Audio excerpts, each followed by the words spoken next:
Next bull market phase के winners को identify करने में मैंने अक्सर देखा है कि हम इन्वेस्टर्स ये दो कॉमन गलतियां करते हैं। फर्स्ट, करंट बुल मार्केट की साइकिल में एकदम टॉप पे बाई करना, एकदम पीक।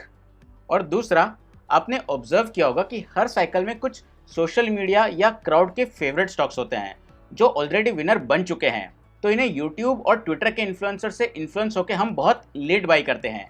फॉर एग्जाम्पल, अगर आपने एक महीने पहले एक पर्टिकुलर डिफेंस का स्टॉक खरीदा होता तो वो आज 20% डाउन होता। एक सबका फेवरेट रेलवे का PSU स्टॉक है, पिछले एक महीने में ये ऑलमोस्ट 9% करेक्ट हुआ है। तो इससे आपको समझ में आ गया होगा कि अगले साल या नेक्स्ट बुल साइकिल के विनर्स को अर्ली आइडेंटिफाई करके रखना कितना इंपॉर्टेंट है। पुराने बुल मार्केट के विनर्स अगली बुल मार्केट की रैली को रेयरली लीड करते हैं। हमेशा कुछ नए विनर्स इमर्ज होते हैं and this is one of the biggest lessons that I have learned. दोस्तों, मैं हूं जनक लोटवाला, एक एक्टिव इन्वेस्टर 2010 से, और ये वीडियो में मैं अपनी प्रोसेस आपके साथ डिस्कस करने वाला हूं स्टेप बाय स्टेप अगले या नेक्स्ट विनर्स को आइडेंटिफाई करने के लिए। अब वो नेक्स्ट ईयर हो सकता है, 2025, 2026 या फॉर दैट मैटर 2030, प्रोसेस और स्टेप्स सेम रहेंगे।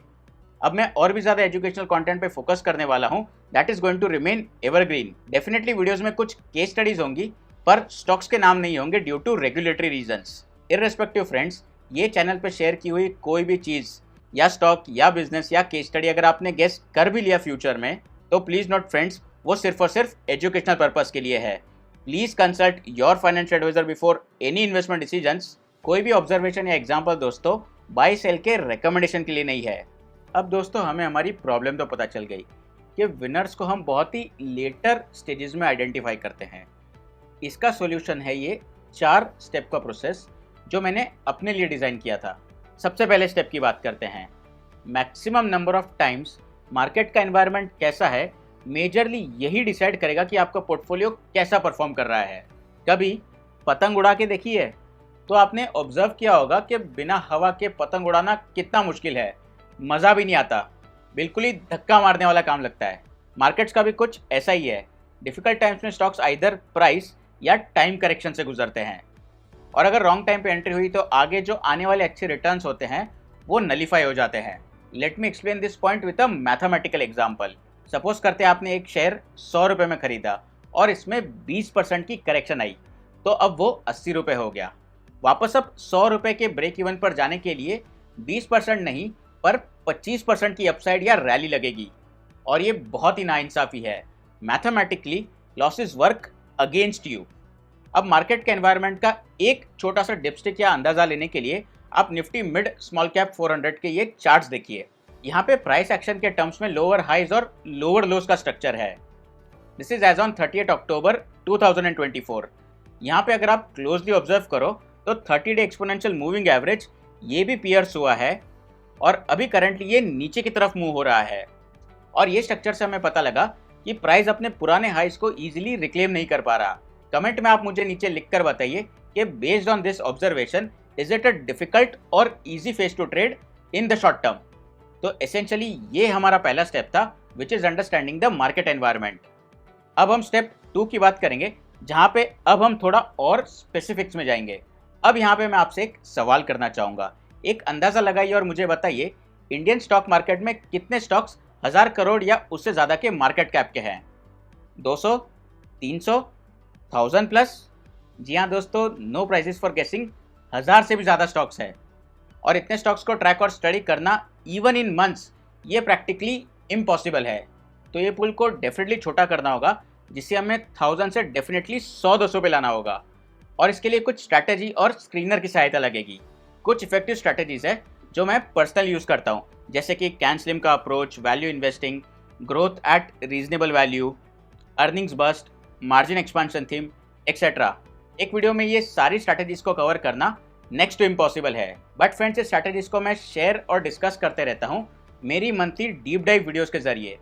ये वीडियोज़ एक्सक्लूसिवली अवेलेबल है मेरे डीप डाइव के कम्युनिटी मेंबर्स के लिए।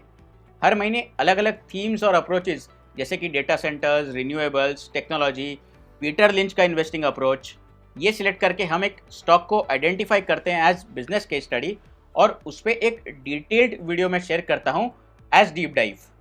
अभी तक 30 से ज़्यादा डीप डाइव के जरिए मैंने अपने प्रोसेसेस, फ्रेमवर्क्स और एक्सपीरियंस ये शेयर किया है कम्युनिटी के मेंबर्स के साथ।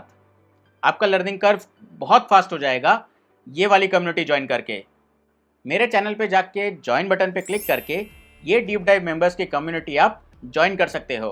But now coming back to the topic, चलिए 4 स्टेप्स को बेटर समझने के लिए एक स्ट्रैटेजी सिलेक्ट करते हैं as example. Growth at reasonable value, जो पर्सनली मेरी भी फेवरेट है। यहाँ पे पूल को छोटा करने के लिए चलिए स्क्रीनर की वेबसाइट पे जाते हैं और ये वाली क्वेरी रन करते हैं। जो कंपनीज मैं शॉर्टलिस्ट करना चाहूँगा उनका मार्केट कैपिटलाइजेशन 1000 करोड़ से 15,000 करोड़ के बीच में हो, मतलब स्मॉल कैप कंपनीज। आरओसी 10% या उससे ज़्यादा हो, जो इंश्योर करेगा कैपिटल यूसेज की एफिशिएंसी हो। पब्लिक होल्डिंग लेस देन 50%, ये इंश्योर करेगा कि यहाँ पे प्रमोटर्स और इंस्टीट्यूशनल होल्डिंग हो।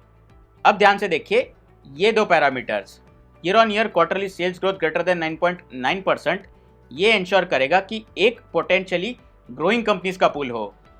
एंड ईवी बाय EBITDA, जो एक वैल्यूएशन का पैरामीटर है, दिस बीइंग लेस देन 30, ये इंश्योर करेगा कि टू सम एक्सटेंट वैल्यूएशंस उतने स्ट्रेच ना हो। This is nothing but the secret sauce to growth plus value. Well friends, मैं आपको ऑनसेट पे ही बता दूं कि ये फुल प्रूफ मेथड नहीं है। कुछ स्टॉक्स डेफिनेटली मिस आउट होंगे, बट एटलीस्ट एक मेथड तो है। And this essentially is step number 2, which is creating a shortlist with a particular strategy. Step number 2 के बाद ना दोस्तों, हमारे पूल में अभी भी 200 से ज़्यादा कंपनीज रह जाएंगी, still can not be covered in short time frame. But अब हम डेफिनेटली ग्लांसिंग तो कर सकते हैं अलग अलग बिजनेसेस पे। इधर स्टार्ट होता है हमारा स्टेप 3, जहाँ पे मैं कंपनीज को फास्ट ओपन करके एक क्विकली ग्लांस करता हूँ। आइदर कॉन कॉल की नोट्स पढ़ना या बिजनेस की एक फेयर अंडरस्टैंडिंग डेवलप करना। ये पूरी ग्लांसिंग की प्रोसेस को मैं स्किमिंग कहता हूँ, जो डिटेल स्टडी के पहले आती है। थोड़ा आप एग्जाम्पल्स के साथ बात करते हैं बेटर अंडरस्टैंडिंग के लिए। फॉर एग्जाम्पल, ये वाली लिस्ट में एक ऑटो एंसिलरी कंपनी है which is pivoting into the business of defence and aerospace equipments. So basically they are venturing into the high growth areas. In fact यहाँ पे कॉन कॉल पढ़ने पे मुझे पता लगा कि management are targeting growth of 40 to 50% CAGR in their non automotive segment over next 2-3 years. तो ये एक स्टार्टिंग पॉइंट हो गया मेरी डीप डाइव का। ऐसे ही ये वाली लिस्ट में एक स्मॉल कैप IT कंपनी भी है which is currently around 20 to 25 times price earning multiples. Management ने यहाँ पे कमेंट किया है कि AI लेड सोल्यूशनिंग पे अब उनका फोकस बढ़ने वाला है। एट द सेम टाइम ये वर्टिकल में वो इन्वेस्टमेंट्स भी प्लान कर रहे हैं।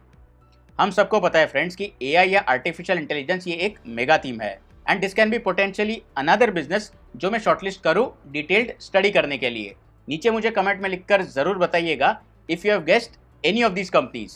पॉइंट बिंग फ्रेंड्स, ये पहले 3 स्टेप्स हमें हेल्प करेंगे अर्ली आइडेंटिफिकेशन में पोटेंशियल विनर्स की। बट हमारा फ्रेमवर्क दोस्तों यहाँ खत्म नहीं होता, क्योंकि दोस्तों ये जो पहले 3 स्टेप्स है ये किसी काम के नहीं अगर आप एक्टिवली ये 4th स्टेप को परस्यू नहीं कर रहे।